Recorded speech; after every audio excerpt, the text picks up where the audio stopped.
Bismillahirrahmanirrahim. Assalamu alaikum students. I hope you all are fine. Today we will do another task from your winter task, and that is your unit 10 Beauty and the Beast part 2, page number 110, and it's B1. Here are some common phrases in English. They are split into two parts. See if you can match them. So you have two columns, A and B, and you have to match them. There are some common phrases which are written in both columns. They are split and you have to match them. So let me do it. So here is the solution. In column A, your first phrase is again and. You have to match it with again and again. It means frequently.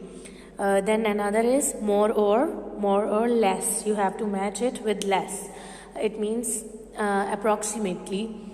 Then now and then. You have to match it with then.